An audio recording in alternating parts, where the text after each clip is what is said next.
Fala, Car Brothers, como é que vocês estão? Espero que estejam todos bem. Hoje a gente vai conversar sobre um ponto. Por que que na época não comprei o Golf TSI com o câmbio DSG? Pessoal, esse é sempre um assunto muito delicado. Toda vez que a gente toca nesse assunto, seja em alguns grupos de apaixonados pelo carro, ou grupos de Facebook dedicado ao Golf, enfim, sempre tem um pouco de discussão, porque assim, muita gente fala que o problema tá aí e cabe a você ter dinheiro para consertar e não ficar reclamando, né? Mas a gente vai entrar nesse ponto daqui a pouco. Por quê? Galera, câmbio DSG, que o Golf MK7 na época, ele era comercializado com dois tipos de transmissão: a transmissão manual de 6 marchas, que é o que a gente encontra nesse carro aqui, e a transmissão DSG de 7 velocidades. Quando a gente fala transmissão DSG de 7 velocidades, o que muita gente não sabe é que existem vários tipos de transmissão com 7 marchas DSG, né? A gente tem, por exemplo, DQ380, que é o câmbio de 7 marchas, que é o câmbio utilizado no Golf GTI, que é vendido nos Estados Unidos. Então, ele é diferente, ele tem as embreagens lubrificadas, ao contrário do DQ200, que era o que vinha nesse carro. A gente tem também o DQ500, que é o câmbio que é utilizado na Q3, no RS3 Sedan, que também é um câmbio de 7 marchas com embreagens lubrificadas em óleo, em lubrificante, que é muito resistente. Esses dois câmbios, eles são feitos para carros que tem muito torque, pessoal. Tem também o DL501, que é montado na orientação longitudinal, que ele se encontra em carros como o A5 Coupé com tração integral, por exemplo. E por fim a gente vai falar do DQ200 hoje, que o DQ200 ele é o câmbio seco, né? A caixa seca que muita gente fala. Mas assim, a gente sabe que por mais que chamem o câmbio de caixa seca, pessoal, a caixa não é seca. As embreagens que trabalham sem estarem mergulhadas no fluido da transmissão. O câmbio em si, ali na mecatrônica, tem óleo. A mecatrônica tem um fluido hidráulico, 1,7 litros, se eu não me engano, que acaba lubrificando ali o cérebro do câmbio, aquilo que comanda a troca de marcha e o movimento das embreagens. Enfim, galera, por que eu escolhi o câmbio manual? A gente sabe que o câmbio manual tem uma pegada muito purista, né? Condução purista. A gente vê, por exemplo, o pessoal defender por causa da embreagem, que você coloca o motor onde você quer, mas não foi isso que decidiu e definiu a compra do Golf com o câmbio manual. Aqui em casa, meu pai já teve um Audi A3 com o câmbio DSG, DQ200. E assim, eu sou um grande fã. Enquanto ele funciona bem, pessoal, o negócio é incrível, troca de marcha muito rápida, é uma sensação de esportividade muito grande. Porém, o câmbio ele sofre com muitos problemas de confiabilidade. Foram detectados fora do Brasil, né, alguns casos de problema desde muito cedo, desde 2011. Alguns recalls foram feitos fora do país, mas aqui no Brasil a gente não teve esse trato, né, com o consumidor. O que aconteceu foi que a Volkswagen, dentro de um período de 5 anos de fabricação do carro, ela meio que concedeu o reparo em cortesia, como o que chamam de recall branco, né? Você não anuncia a ação publicamente, porém, enquanto os problemas vão ocorrendo, as pessoas iam ganhando cortesia. Porém, alguns dos casos, né? Alguns dos casos reportados é de que a Volkswagen deixou de dar essa cortesia, pois os carros já passaram de 5 anos de fabricados, né? Então, eles realmente estão parando de dar cortesia. Então, qual seria esse problema que realmente inviabilizaria a compra para um cara que é entusiasta do produto, já teve um em casa, teve a oportunidade de dirigir, gosta muito, mas, tipo, inviabilizou a compra? Por que isso? Pessoal, o câmbio DSG ele tem uns problemas bem graves, o câmbio DSG 7 DQ200. Por exemplo, um deles: esse fluido hidráulico que eu mencionei mais cedo no vídeo, ele é impulsionado dentro do mecanismo por uma bomba de óleo que, a determinada pressão, ela leva esse óleo para as partes necessárias para o correto funcionamento do câmbio. Em um dado momento, ela manda esse óleo com uma pressão muito elevada e acaba que, na estrutura do câmbio, você tem um acumulador de pressão numa base. Eu vou deixar a foto aqui no vídeo. E essa pressão é tamanha que rompe essa base do acumulador de pressão. O acumulador explode, ele bate na carcaça e aí perda total. Você perde todo o movimento de tração Você perde todo o movimento para tracionar o carro. É como se ele ficasse em ponto morto direto. Isso custa muito dinheiro para consertar. E uma das maiores discussões que ocorrem nos grupos é a seguinte: poxa, você tem que ter dinheiro para consertar, você está comprando um Golf. Tudo bem. Galera, para consertar esse problema, você vai gastar aí mais ou menos... Hoje em dia, os preços caíram bastante. Antigamente era muito mais caro.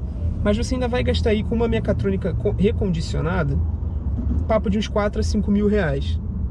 Só na peça. Ainda tem a mão de obra. Se você for comprar uma mecatrônica nova na concessionária, você vai gastar papo de 20 mil reais.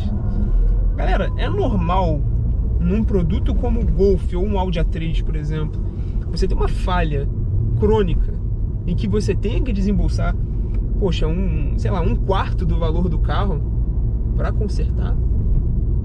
É normal isso? Tipo, vocês acham isso? Porque assim, eu vejo muita gente falando isso. Ah, mas é o preço que se paga por ter um carro como um Golf. Galera, não é normal. Desculpa, você não vai pagar 1/4 do valor do carro para consertar uma transmissão que tem um problema crônico. Não vale a pena, é loucura, sabe? Então, por essas e outras, eu preferi não comprar o carro. E esse é só um dos problemas que a transmissão apresenta, né? A gente tem também problemas um pouco mais raros. Assim, o problema mais comum é esse do acumulador saltar.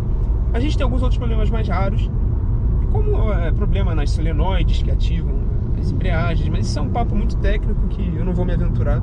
E eu já esqueci de mencionar, mas outro problema comum do DSG é que ele gasta as embreagens muito cedo. A gente tem vários casos reportados de consumo precoce de embreagem.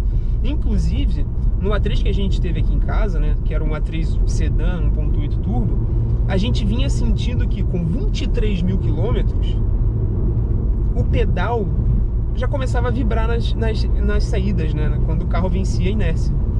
Então, assim, 20 mil quilômetros é uma quilometragem muito baixa para se apresentar um desgaste de embreagem, na minha opinião, tá? Eu não acho normal um carro feito para uso diário gastar embreagem tão rápido.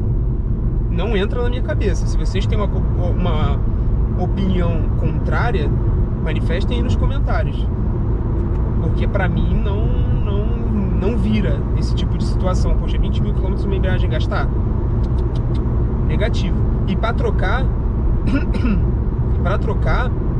de novo, 5 mil reais só o conjunto de dupla embreagem, fora a mão de obra, que não é nada simples fazer uma manutenção dessa. Você precisa de mão de obra especializada. O limite de tolerância de operação da embreagem é muito pequeno, então qualquer erro ou qualquer desgaste já condena o conjunto. Então, vocês vão coletando esse tipo de informação para decidir a compra de vocês. É incrível? O carro é incrível? Sim, é. O carro é incrível, pessoal.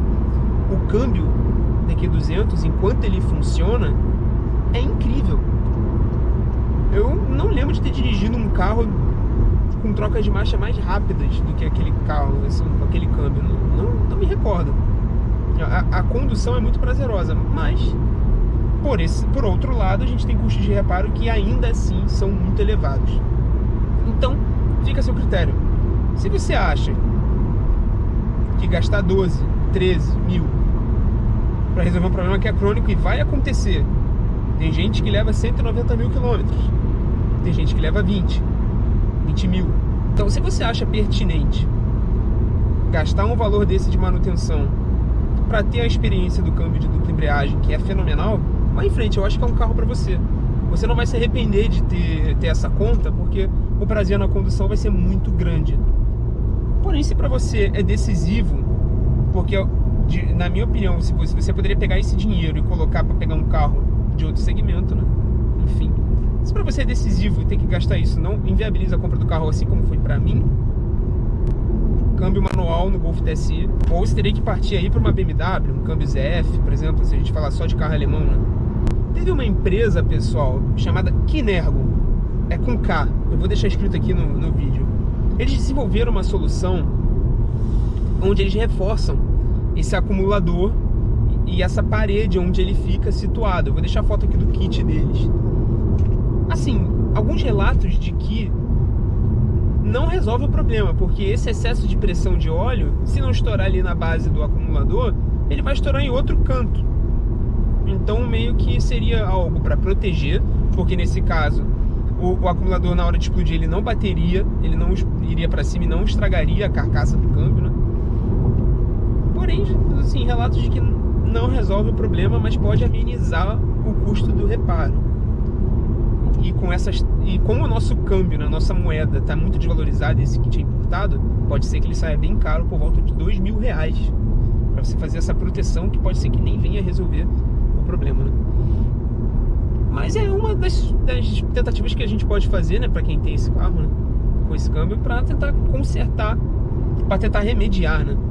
Então, pessoal, fica aqui em resumo, galera. Eu escolhi o Golf com câmbio manual para fugir desses problemas. O problema, geralmente, ele não dá aviso. Então você pode estar viajando, você pode estar no meio do nada e o carro simplesmente quebrar sem te dar um aviso. Então, para evitar esse tipo de dor de cabeça, aí tem que morrer com o carro na oficina um mês, que geralmente já vi casos, relatos de carro ficar parado na concessionária um mês. Para evitar esse tipo de problema, pessoal, evitar esse custo de manutenção tão alto, o câmbio manual deu um problema na embreagem, alguns acontecem, mas o custo é infinitamente inferior. E estamos muito felizes. E é isso. Mas eu queria que vocês deixassem aqui um comentário. Vocês têm um carro com esse câmbio? Seja o A3, o A1 ou o Golf? Deixa aqui nos comentários, vamos conversar. Vamos trocar experiência, assim, tipo, quantos como vocês rodaram? A mecatrônica aguentou bem? Como é que foi a experiência de vocês nesse caso? Eu quero muito ouvir, até pra gente ter poder mensurar, né? Poxa, quantas pessoas tiveram problema? Como é que tá indo a questão? A Volkswagen realmente não tá mais cobrindo esse problema, porque os carros alguns já estão passando dos 5 anos de fabricado? Deixa aqui nos comentários se você puder contribuir. E vamos interagir, galera. Eu espero que vocês tenham gostado do vídeo.